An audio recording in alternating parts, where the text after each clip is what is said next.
बिस्मिल्लाहिर्रहमानिर्रहीम। अस्सलाम वालेकुम। एक्सप्रेस स्पोर्ट्स पेज में मिर्ज़ा इकबाल बेग एक्सप्रेस न्यूज़ के नाज़रीन को खुश आमदीद कहता है। फ़ुटबॉल का आलमी मेला अब सेमीफ़ाइनल मरहले में दाखिल हो चुका है और अर्जेंटाइन जो दिफाई चैम्पियन है उसने फ़ाइनल के लिए क्वालिफाई किया। उसके अलावा इंग्लैंड की टीम सेमीफ़ाइनल के लिए अर्जेंटाइन ने क्वालिफाई किया। इंग्लैंड की टीम सेमीफ़ाइनल के लिए क्वालिफाई कर चुकी है और फ्रांस और स्पेन की टीमें भी सेमीफ़ाइनल खेलेंगी। जो मैचेस खेले गए उनमें अर्जेंटाइन ने कामयाबी हासिल की क्वार्टर फाइनल में, और उसके अलावा दीगर मैचेस, बहुत सारी ऐसी चीज़ें हैं कि जिन पर हम फुटबॉल के हवाले से डिस्कस करेंगे। और ख़ास तौर पर जो मैच रेफरी था फ्रांकस लीटेस्टर, वो जो फ्रांस से जिसका ताल्लुक़ था, उसको फीफा ने एक बाकायदा वीडियो जारी की कि जिसमें उन्होंने कहा कि जनाब हमने सारा जायज़ा लिया है और उन्होंने 13 फाउल ऐसे थे अर्जेंटीना के जो रेफरी ने उनको नज़रअंदाज किया। और उन्होंने बताया, उस वीडियो में कहा गया, उन्होंने कहा कि जी इसके बरक्स मिस्र की टीम के खिलाड़ियों को न सिर्फ येलो कार्ड दिखाए गए बल्कि मिस्र के एक कोचिंग स्टाफ के मेंबर को भी येलो कार्ड दिखाया गया। तो इससे कंट्रोवर्सी ने मज़ीद जन्म लिया है। उन्होंने माजरत तो नहीं की, लेकिन उन्होंने कहा कि जनाब मिस्र ने बड़ा डट कर जम कर मुकाबला किया। इसका मतलब है कि फ़ुटबॉल की आलमी तंजीम फीफा जो है वो भी मसालेहत का शिकार हो चुकी है। हम बात करेंगे क्योंकि अब 3 मैच बाकी रह गए, 2 सेमीफाइनल, 1 फाइनल 20 जुलाई को खेला जाएगा। इस हवाले से हम बात करेंगे और हमारे साथ स्टूडियोज़ में मौजूद हैं पाकिस्तान के इंटरनेशनल फुटबॉलर औरंगज़ेब शामिर, जो हमारे इन प्रोग्राम्स में अपनी राय का इजहार करते रहे हैं, फ़ुटबॉल की कोचिंग भी करते हैं। और उनके साथ मौजूद हैं फुटबॉल के तजियाकार ज़ैगम अब्बास साहब। इन दोनों से हम बात करेंगे, लेकिन इससे पहले कि हम इनसे गुफ्तगू के सिलसिले का आगाज़ करें, आपको फ़ुटबॉल के हवाले से एक पैकेज दिखाते हैं। ये पैकेज आपने मुलाज़ा किया और गुफ्तगू के सिलसिले का आगाज़ करते हैं औरंगज़ेब शामिर से।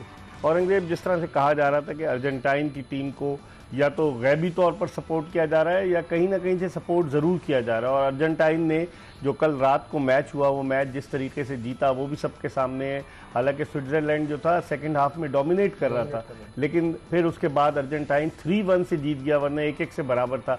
कैसे देखते हैं अब अर्जेंटाइन का जो सेमीफाइनल में मुकाबला है वो तगड़ा होगा उसका?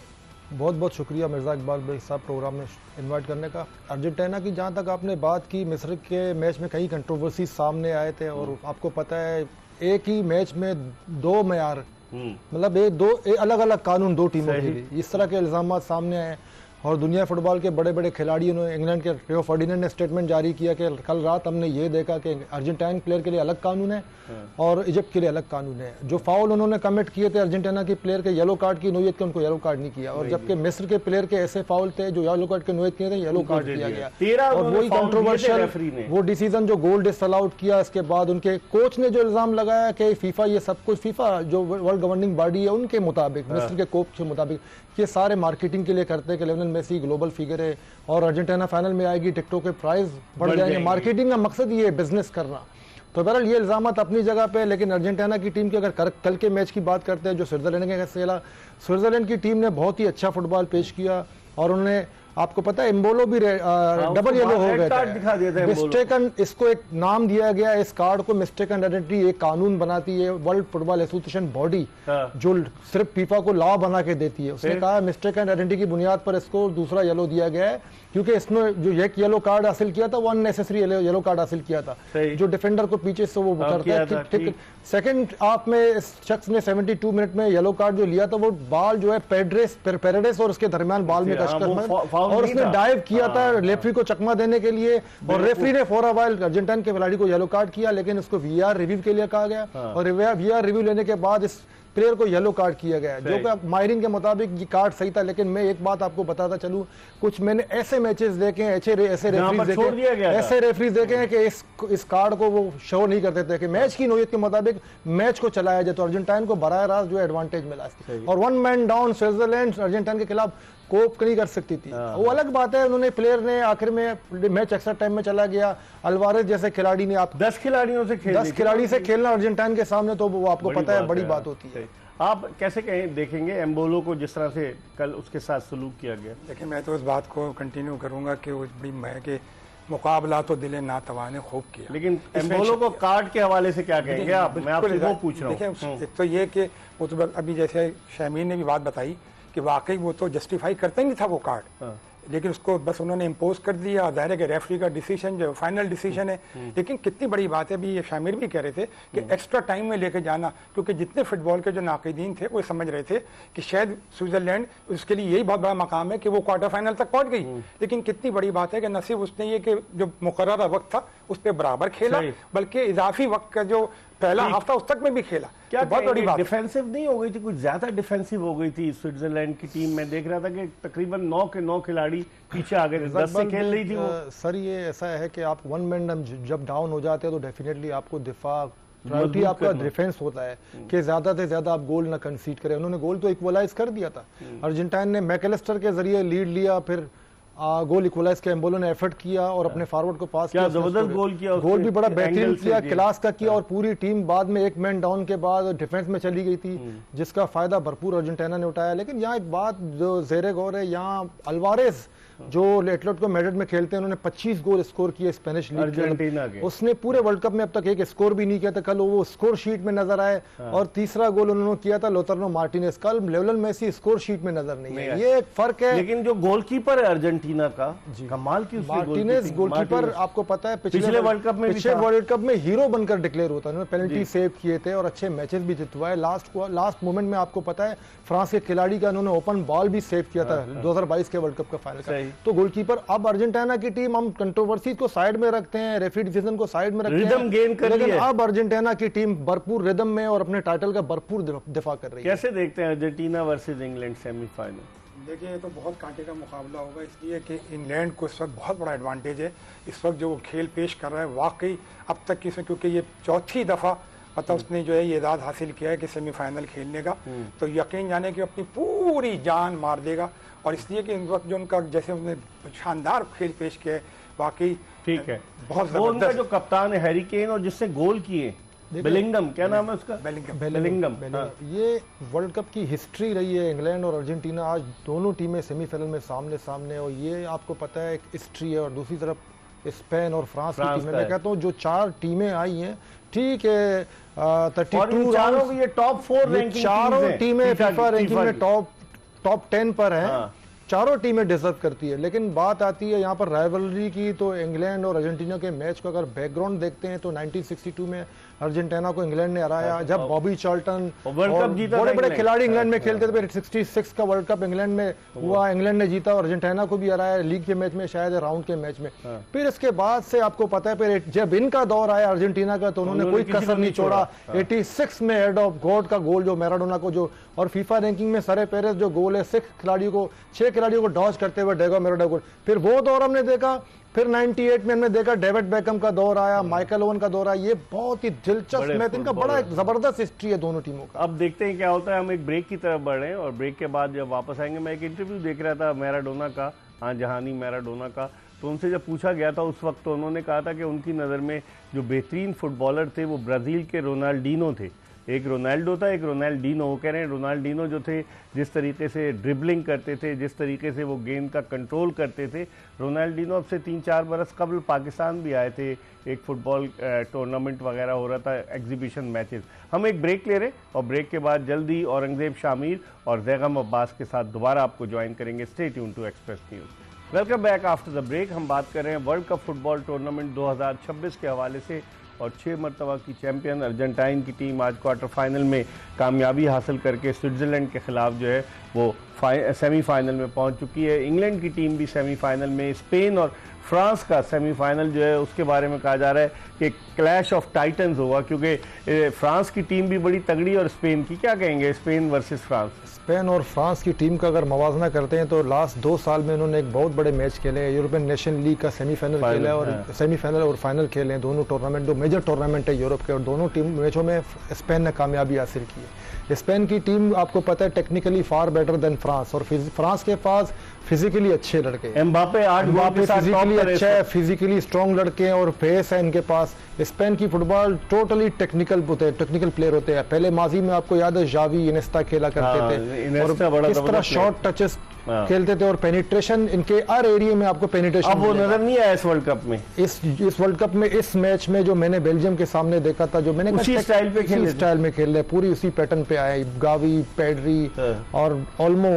इसके अलावा मिड में, स्ट्राइक में फरहान टोरेस को लाते हैं और राइट साइड से लामिन यमाल खेलते हैं जो पूरे डिफेंस को एंगेज, लामिन यमाल पूरे डिफेंस को एंगेज करते हैं और फायदा उठाता है फरहान टोरेस या माइकल मोरिनो जो सेकंड दूसरे मैच में सब्स्टिट्यूट के तौर पर आ रहे हैं और स्कोर कर रहा है और बड़े मैच में स्कोर कर रहे हैं। इससे पहले पुर्तगाल के सामने स्कोर किया था और अब जो है बेल्जियम के सामने उन्होंने स्कोर किया। तो स्पेन की टीम की खासियत ये है technically far better than France, लेकिन यहाँ पर कुछ फिजिकल एलिमेंट की भी जरूरत होगी जहां फ्रांस हावी नजर आएगी। आपने देखा जो मैच था उसमें एम्बापे बाहर चले गए थे, वो थोड़े इंजर्ड थे, उनका मसल पुल हो गया था, उनको रिप्लेस किया था। कंटिन्यूसली मैचेस खेल रहे हैं वर्ल्ड कप के मैचेस में ये है कि आपको 3 से 4 या 2 दिन का गैप मिलता है, जबकि Premier League, Spanish league, La Liga में आपको 1 हफ्ते का गैप होता है, तो ये फटीग बर्दाश्त नहीं करते हैं। कल रात को एक और स्टार खिलाड़ी को आपने देखा, उसको बाहर बुला दिया गया, एर्लिंग हालैंड जिन्होंने ब्राजील के सामने 2 गोल स्कोर किए, कल इंग्लैंड के सामने कोप ही नहीं कर पाए नजर आया। हालांकि इन्हीं प्लेयर के साथ साल के 12 महीने फुटबॉल खेलते हैं, तो वो कोप नहीं कर पाए। ज्यादा हाइप नहीं बना दी गई थी हालैंड के बारे में कि हालैंड खतरनाक किस्म का प्लेयर है, लेकिन वो बिल्कुल आउट ऑफ टच नजर आया नॉर्वे के मैच में। बिल्कुल सही कह रहे हैं, इसलिए कि वो परफॉर्मेंस दे नहीं सका जिसकी शायकीन फुटबॉल को तवक्का थी कि ये अच्छा परफॉर्म करेंगे। लेकिन उसके मुकाबले में वाकई मतलब हम लोग उम्मीद कर रहे थे जितने शायकीन कि ये अर्लिंग हालैंड पे बहुत ज़्यादा डिपेंड कर रहे थे, क्योंकि उसने माशाल्लाह से स्कोर भी किया था और परफॉर्मेंस भी दिखा रहा था। तो लोग जो शायकीन थे वो तवक्का कर बैठे थे कि ये कर लेगा, बहुत अच्छी कारकर्दगी दिखाएगा, लेकिन वो खातिर खा कारकर्दगी दिखा ना सके। लेकिन अब अगर हम देखें औरंगजेब, आप किस तरीके से देखते हैं सेमीफाइनल में? आसान है इंग्लैंड वर्सेस अर्जेंटीना? बहुत ही टफ गेम होंगे ये मैचेस। वो होते हैं इकबाल बेग साहब, आपको पता है, आपको अभी 30-40 साल एक वसी तजुर्बा है और आपने काफ़ी मैचेस देखे हैं। अगर मैं गलत नहीं हूँ शायद आपने लाइव भी मैचेस देखे वर्ल्ड कप के, तो ये वो मैचेस है एक्स्ट्रा टाइम और पेनल्टी किक से मैच हैं। ये तो चारों जो 2 सेमीफाइनल है या समझ लो वर्ल्ड कप के फाइनल है। अच्छा। ये दोनों मैचेस फाइनल है। अब ये आपको पता है लक जो है ना, लक का काना एक होता है जिस पर किसी का इख्तियार नहीं है।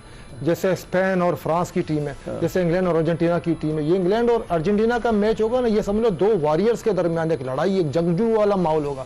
और यहाँ दूसरी तरफ स्पेन और फ्रांस का सेमीफाइनल होगा, वहाँ यहाँ आपको टेक्निकल चीजें देखने को मिलेगी। जो दुनिया फुटबॉल जो लुत्फ लेती है फुटबॉल का, वो टफ प्ले ये अर्जेंटीना और इंग्लैंड के मैच में आपको दिखेगा। आप कैसे देखते हैं जैगम साहब, जिस तरीके से इंग्लैंड की टीम आई है? जब टूर्नामेंट शुरू हुआ तो लोग कह रहे थे कि इंग्लैंड सेमीफाइनल के लिए क्वालिफाई कर जाएगा, और इंग्लैंड ने सेमीफाइनल के लिए क्वालिफाई किया।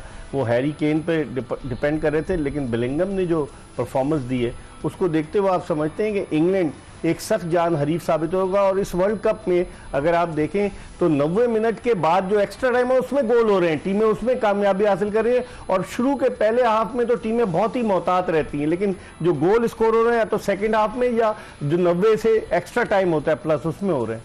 बिल्कुल देखें, इंग्लैंड की स्क्वाड जो है ना इस वक्त शानदार स्क्वाड है।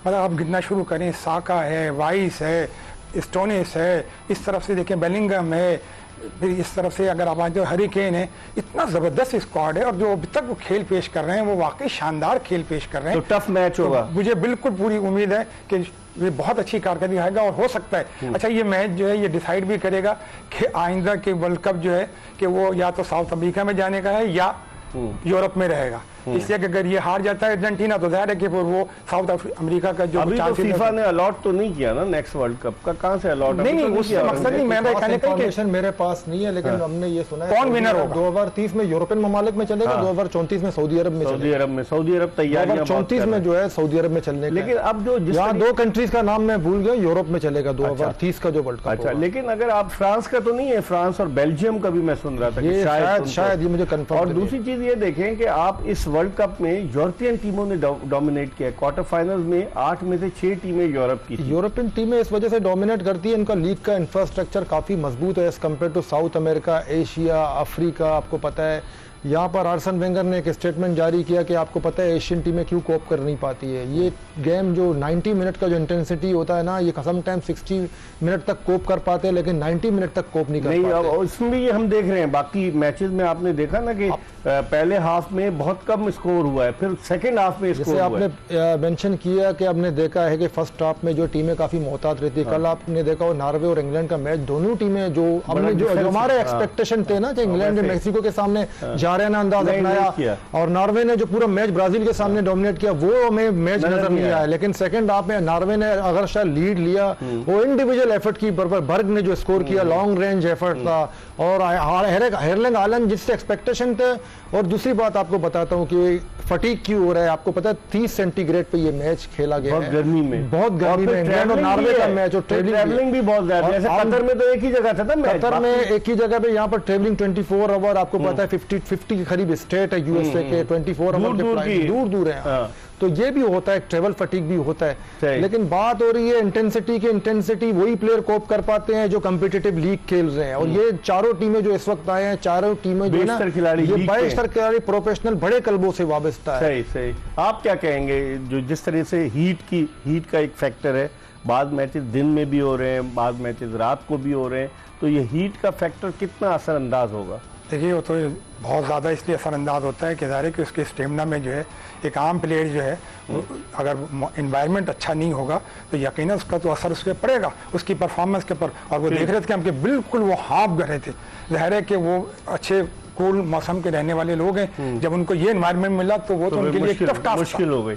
इस पर हम मजीद बात करेंगे, लेकिन इस वक्त हम एक ब्रेक ले रहे हैं और ब्रेक के बाद औरंगजेब शामीर और जैगम अब्बास के साथ दोबारा आपको ज्वाइन करेंगे और फुटबॉल के हवाले से मजीद गुफ्तगू करेंगे। Welcome back after the break. आप देख रहे हैं एक्सप्रेस स्पोर्ट्स पेज और इसमें हम बात कर रहे हैं फुटबॉल के आलमी मेले वर्ल्ड कप 2026 के हवाले से। और हमारे साथ मौजूद हैं साबिक international footballer, coach Aurangzeb Shamir और उनके साथ फुटबॉल तजियाकार जैगम अब्बास। इन दोनों से हम गुफ्तगू कर रहे हैं और गुफ्तगू के सिलसिले को मजीद आगे की तरफ बढ़ाते हैं। औरंगजेब, अब 3 दिन का गैप मिलेगा, तो आप समझते हैं इस गैप से तैयारी करने का वो होगा, जो पहला सेमीफाइनल है वो तो फ्रांस और स्पेन का है और फिर उसके बाद दूसरा सेमीफाइनल इंग्लैंड और अर्जेंटीना का है, तो इस गैप में आप समझते हैं कि जो बैक टू बैक इतने मैचेस खेले, थोड़ा रेस्ट मिलेगा और स्ट्रेटजी को प्लान करने में भी इनको काफ़ी मदद मिलेगी? देखिए, ये जो 2 दिन होते हैं या 3 दिन का गैप होता है, ये रिकवरी टाइम होता है प्लेयर के लिए। यहाँ प्लेयर को सिर्फ नॉर्मल जो है ट्रेनिंग दिया जाता है ताकि जिसम ट्यून हो, वो ज़्यादा फटीग ट्रेनिंग नहीं देते हैं, हेवी ट्रेनिंग नहीं करते हैं, और स्ट्रेटजी का ट्रेनिंग करते हैं। और कुछ ऐसे खिलाड़ी भी हो सकते हैं जो येलो पर खेल रहे हो। आपको पता है डेक्लन राइस जब कल उनको सब्स्टिट्यूट किया, वो येलो कार्ड पर खेल रहे थे, जिसकी वजह से उन्होंने इंग्लैंड के टीम का यहाँ पर देखिए कॉन्फिडेंस की बात आती है। यहाँ पर इंग्लैंड के कोच के कॉन्फिडेंस को दाद देता हूँ। डेक्लन राइस के खिलाफ आपने अभी तक ये मैच निकाला नहीं, आप इतना पुरतमाद थे, आपने डेक्लन राइस जैसे मैन प्लेयर है जो आपको उसको सब्स्टिट्यूट किया, येलो कार्ड पे खेले थे। अगर वो सेकंड, क्योंकि मैच का इंटेंसिटी लेवल होता है, वो सेकंड येलो लेकर तो बहुत नुकसान हो जाता है। और स्विट्जरलैंड के टीम की हमें बात करते हैं, अर्जेंटीना के अगेंस्ट, आपको पता है स्विट्जरलैंड की टीम को आपको हैरानगी होगी, स्ट्रेटजी क्या थी कि मैच को पेनल्टी किक पर में ले, उन्होंने कोलंबिया को पेनल्टी किक पर जीता था, लेकिन अर्जेंटीना के पास भी शानदार गोल। बहरहाल ये एक ऐसा टाइम होता है कि आपको बहुत टाइम मिलता है रिकवरी के लिए, प्लेयर रिकवर हो जाएगा और टीम का जो है रिदम, दोबारा टीम रिदम में आती है और आपके पास एक मौका होता है अपोनेंट टीम के जो है मैचेस के रिप्ले वगैरह देखने का और अपने प्लान तैयार करने का। जैगम साहब, गोल कीपिंग के हवाले से आप कैसे देखते हैं? जो 4 टीमें आई हैं, एक तो कमाल की गोल कीपिंग की मार्टिनेज ने है, और फिर इसके अलावा आप जो गोलकीपर, जो दीगर गोलकीपर्स को आप कैसे देखते हैं बकिया 3 टीमों के, फ्रांस, स्पेन और इंग्लैंड? देखिए, तकरीबन इंग्लैंड के गोलकीपर के लिए तो बड़ा मशहूर है कि वो कोई इतना अच्छी परफॉर्मेंस दिखा नहीं सकता, लेकिन बाकी जो 2 अगर पेनल्टी किक्स पे जाएगा तो फिर उस पर प्रेशर ज्यादा होगा, बहुत ज्यादा प्रेशर होगा। उसमें आपको ये भी पता है कि देखिए बड़े से बड़ा प्लेयर जो है, इतना प्रेशर होता है, बड़े से बड़ा प्लेयर। अब आपने देखा होगा कि क्वार्टर फाइनल में कि एम्बापे ने मिस कर दी थी पेनल्टी, लेकिन उसने उसका अदाला कर दिया, मेसी ने भी कर दी, लेकिन उसने एम्बापे ने अदाला ये किया कि गोल मार दिया। और उसको तकवीर जो गोलकीपर की अगर बात करें, गोलकीपर ही की मैं कह रहा हूँ कि यानी कि कितने से बड़े प्लेयर जो होता है वो फेंक देता है बाहर या हाथ में दे देता है, लेकिन ये कि अगर इस टूर्नामेंट में देखें तो सबसे ज्यादा शानदार कारकर्दगी है वो मार्टिनेज की है, क्योंकि इसका प्रीवियस रिकॉर्ड भी बहुत अच्छा था जो पिछले वर्ल्ड कप में। क्या कहेंगे आप गोलकीपर्स बकिया टीमों के? अगर हम फ्रांस का देखें, इंग्लैंड का देखें और अर्जेंटीना है, उसके अलावा स्पेन है, अगर गोलकीपर्स इकबाल बेग साहब जो है लास्ट फाइनल आपको याद होगा, मार्टिनेज ने बहुत ही वाइटल रोल प्ले कतर में, हाँ। चारों टीम को अगर मुवाजना करते हैं तो मेरे ख्याल से सबसे बेस्ट। और ये वो मैचेस है जो पेनल्टी किक पेनल्टी किक पर जा सकते हैं। अर्जेंटीना के पास एक बहुत ही प्लस पॉइंट है एज कम्पेयर टू पिकफोर्ड जो इंग्लैंड के गोलकीपर है, वो पेनल्टी किक पर ऐसे नहीं है जिस तरह अर्जेंटीना के गोलकीपर है। लेकिन एक एडवांटेज तो ये है कि मैच एक्स्ट्रा टाइम में जा सकता है, अगर एक्स्ट्रा टाइम में ड्रा होगा तो पेनल्टी पर जा सकता है। और पेनल्टी किक में कोई टीम फेवरेट नहीं होती है, फेवरेट तो नहीं होती है, लेकिन गोलकीपर अगर आपके पास अच्छा है तो आप फेवरेट है। ये मेरा जाती मुशाहिदा हमने देखा हुआ पिछले वर्ल्ड कप में। बाकी स्पेन और फ्रांस के गोलकीपर्स के हवाले से, फ्रांस के गोलकीपर के देखें, स्पेन के पास जो गोलकीपर है वो एटलेटिको बिलबाओ की तरफ से खेलते हैं और वहां बार्सिलोना के गोलकीपर को बेंच में डाला हुआ है, आर्सेनल के टॉप के कीपर को बेंच में डाला हुआ है, इसको खिला रहे हैं और इसको खिला रहे हैं। लेकिन वो सिस्टम का प्लेयर है। देखें स्पेन का एक फुटबॉल है अपना, उनका एक तरीका है फुटबॉल का कि ऑन फुट गोलकीपर अच्छा होना चाहिए। गोलकीपर इस टाइम जो है फुटबॉल के सिस्टम के मुताबिक लीडर ऑफ द डिफेंस खेलता है और लास्ट मैन होके खेलता है, बॉल को नीचे रख के खेलता है। स्पेन को ऐसे गोलकीपर की जरूरत है। और फ्रांस जो है वही अपना रवायती अंदाज है, थोड़ा गोलकीपर और ग्रिप वगैरह डाइविंग में स्ट्रॉन्ग है। और अब तक आपको पता है इतने गोल भी कंसीड नहीं किए। स्पेन के गोलकीपर ने अब तक सिर्फ एक गोल कंसीड किया, वो बेल्जियम के सामने कंसीड किया। और अगर फ्रांस के सामने स्पेन की टीम का मुवाजना करता है तो गोलकीपिंग के शोबे में मैं समझता हूँ स्पेन के पास ये एडवांटेज है। स्पेन के गोलकीपर का एक अच्छा ट्रैक रिकॉर्ड है वो गोलकीपिंग के शोबे। एटलेटिको बिलबाओ में सीजन पूरा अच्छा गुजारा, जिसकी वजह से स्पेन की टीम उसको प्रीफर कर रही है। यंगस्टर को कैसे देखते हैं?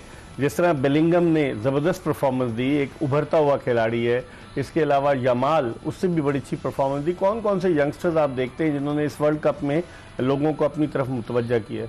देखिए दो के तो नाम आपने ले ही दिए कि वाकई इतना कम उम्र है कि अभी 18 साल का है और अभी तो उसकी बहुत अभी लाइफ पड़ी है कि बहुत अच्छी परफॉर्मेंस। बाकी और कौन है दो के अलावा? बाकी मतलब जो प्लेयरों में अगर मैं समझता हूँ कि इंग्लैंड के और जैसे ये छोटा ही लड़का जो भी आया साका है, साका भी था कभी यंग काफी यंग है, अच्छी परफॉर्मेंस कर रहा है, तो इससे भी बड़ी उम्मीदें वाबस्ता है और ये बहुत अच्छा। अर्जेंटाइन का कोई नजर आता है आपको यंग कोई? अर्जेंटाइन में अल्वेरेज भी खैर अच्छी खासी उम्र का पुराना हो गया। इन्जो फर्नांडेज है जिन्होंने स्कोर किया था, इन्जो फर्नांडेज। ये इन लोगों से उम्मीद है कि ये लोग अच्छी परफॉर्मेंस कर सकते हैं और इन फ्यूचर फुटबॉल में कोई अच्छा मकाम और अच्छी परफॉर्मेंस दिखा सकते हैं। कैसे देखते हैं 39 बरस उम्र हो गई है लियोनेल मेसी की? लियोनेल मेसी आपको पता है एक आइकॉनिक फिगर है फुटबॉल के और हम सब खुशकिस्मत है कि हमने मैराडोना का भी दौर देखा और जब लियोनेल मेसी का भी दौर देख रहे हैं और बहुत ही फॉर्म में 8 गोल स्कोर कर चुके थे। कल भी काफी मेहनत कर रहे थे, अगर गोल स्कोर नहीं किया, स्कीमर है वो, अपनी टीम को लेकर प्लेमेकर है। आप कह सकते हैं कि एक नफसियाती बर्तरी भी अगर टीम को हासिल होता है तो मेसी की वजह। अगर आप मेसी को, मैं भी दोबारा आपके शो में कहता हूं, ऑन द रिकॉर्ड कहता हूं, अगर मेसी को आप बाहर कर दे तो अर्जेंटीना की टीम फेवरेट नहीं है। ठीक है, इस पर हम मजीद बात करेंगे, एक ब्रेक ले रहे हैं और ब्रेक के बाद औरंगजेब शामिर और जैगम अब्बास के साथ दोबारा आपको ज्वाइन करेंगे। हमारा इंतजार कीजिए। प्रोग्राम के आखिरी ब्रेक के बाद एक मरतबा फिर अपने दोनों मेहमानों औरंगजेब शामिर और जैगम अब्बास के साथ शो में आपको खुशामदीद कहते हैं। चंद मिनट बाकी रह गए, लेकिन ये वर्ल्ड कप के जितने भी मैचेस हुए 48 टीमें थी और अब 48 में से 4 टीमें बाकी रह गई हैं जो सेमीफाइनल खेलेंगी और फिर उसके बाद फाइनल। लेकिन असल जो है लोगों की नज़रें इस बात पर मरकूज है कि गोल्डन बूट का किसे मिलेगा और उसके अलावा गोल्डन बॉल किसे मिलेगी, क्या कहते हैं इसमें? गोल्डन बूट के हवाले से तो आपको पता है लियोनेल मेसी के 8 गोल हैं, किलियन एम्बाप्पे के 8 गोल हैं और एर्लिंग हालैंड तो बाहर हो गए। इन दोनों के दरमियान गोल्डन बूट की लड़ाई चल रही है। लेकिन गोल्डन बॉल की अगर बात करते तो लामिन यमाल स्पेन के है, वो मजबूत उम्मीदवार है। नहीं है इंग्लैंड वाले, मैं हार रहा हूँ उसी तरह पा रहा हूँ। Lamine Yamal, Bellingham, Harry Kane, जो दोनों बेलिंगम और हैरी केन भी 6-6 गोल स्कोर कर चुके हैं। लेकिन दूसरी तरफ को आपको पता है एक लीडर की तरफ से, लीडरशिप की हैसियत से खेल रहे हैं, तो बेलिंगम, हैरी केन और लामिन यमाल मैं समझता हूँ गोल्डन बॉल के लिए बेहतरीन उम्मीदवार। आपकी नज़र में किसके दरमियान मुकाबला हो सकता है? मेरा तो लामिन यमाल इसलिए कि वाकई बहुत शानदार, यानी उसके अगर आप देखें गेम में कि इतने शानदार पासे खिलाता है गैप्स के साथ कि वाकई यानी हैरान हो जाते हैं वो। कल भी अगर देखें जब अभी मैच हुआ है तो उसमें बड़ी शानदार कारकर्दगी है, यानी उसने जो गोल में किए नहीं लेकिन उसने असिस्ट जो किए, पासेस जो खिलाए इतने शानदार और गैप के आप समझते हैं यमाल? मैं समझता हूँ कि लामिन यमाल का जो है, अगर लियोनेल मेसी टॉप स्कोरर नहीं बने इस वर्ल्ड कप के और अर्जेंटीना की टीम फाइनल में आती है तो लियोनेल मेसी गोल्डन बॉल भी जीत सकते हैं। माजी में कौन कौन से फुटबॉलर? माजी में गोल्डन बॉल जो है अभी पिछले वर्ल्ड कप में 2022 में लियोनेल मेसी ने गोल्डन बॉल जीता और किलियन एम्बाप्पे ने गोल्डन बूट अवार्ड। जब भी दोनों खिलाड़ी अब टॉप में भी इस और आखिरी वर्ल्ड कप फिटनेस का मैार देके, सर यहाँ पर आप फिटनेस का मैार देके 39 ईयर ओल्ड भी किलियन एम्बाप्पे के साथ कम्पीट कर रहे हैं, बड़ी बात, काबिल तारीफ है। लेकिन लोग अभी भी याद कर रहे हैं क्रिस्टियानो रोनाल्डो को कि क्या जबरदस्त इंसान है, हाँ। इंसानियत की खिदमत भी करता है, खिलाड़ी भी बड़ा कमाल का था, मिस कर रहे हैं लोग उसको। ऑफ द फील्ड सर मैं कहता हूँ क्रिस्टियानो रोनाल्डो जैसा कोई अजीम इंसान दुनिया में शायद ही हो। इतना फंडिंग करते हैं, वेलफेयर चलाते हैं और गरीब गुरबाओं की इमदाद करते हैं। आप देखें फ़लस्तीन में, गजा में किस तरह मुसलमानों की मदद की है, काफ़ी हमदर्दी है। देखें कोई आंख नहीं थी, अश्के बाहर नहीं जो थे, जो क्रिस्टियानो रोनाल्डो वर्ल्ड कप से जो रिटायर हो गए, बात है लास्ट वर्ल्ड कप था। तो आप देखते लियारी में आप यकीन नहीं करेंगे, पुर्तगाल की हार के बाद मैंने खुद वीडियोस देखे हैं, लड़कों के आंख अश्क बाहर थे। पहली बार मैं ऐसे हालात देख रहा हूँ लियारी में। नहीं तो हम भी वर्ल्ड कप देखते थे, बस हमारी टीम हार गई हम पीछे चले जाते थे, लेकिन इस मरतबा हमने देखा क्रेज का लेवल ही कुछ अलग था। 41 साल की उम्र क्रिस्टियानो रोनाल्डो की और आखिरी वर्ल्ड कप, और बदकिस्मती कि उसकी टीम नहीं क्वालिफाई कर सकी। आप क्या समझते हैं, जब भी फुटबॉल का मौर्रिख फुटबॉल की तारीख लिखने बैठेगा, कई अजीम फुटबॉलर आए, लेकिन क्रिस्टियानो रोनाल्डो का नाम तो उनमें सर फहरिस्त होगा, क्योंकि फुटबॉल के अलावा भी जो उसने काम किए। बिल्कुल सही कह रहे हैं, इसलिए कि वाकई फुटबॉल की तारीख में वो जो है एक अजीम नाम है और ऐसे प्लेयर्स सदियों में जाके पैदा होते हैं। और सबसे बड़ी बात ये कि जैसे आपने भी तस्करा किया कि उसका जो है अपना एक इंसानियत के नाते जो उसका हुआ है, तो ये दोनों चीज़ें ऐसी हैं कि फुटबॉल के शायकीन और नाजरीन जो है सारी ज़िंदगी जो है उसको एक अच्छी यादों में महफूज रखी। सही है। देखते हैं कि अब क्या होता है, कौन सी टीम फाइनल में पहुंचती है। फ्रांस और स्पेन के दरमियान सेमीफाइनल में मुकाबला है, और फिर अर्जेंटाइन और इंग्लैंड के दरमियान। और जब सेमीफाइनल लाइनअप मुकम्मल होगी, यानी फाइनल के लिए टीमें क्वालिफाई करेंगी, तो हम एक मरतबा फिर आपकी खिदमत में हाजिर होंगे। मिर्ज़ा इकबाल बेग, औरंगज़ेब शामी, जैगम अब्बास और एक्सप्रेस न्यूज़ की पूरी प्रोडक्शन टीम को इजाज़त दीजिए। अल्लाह हाफ़िज़।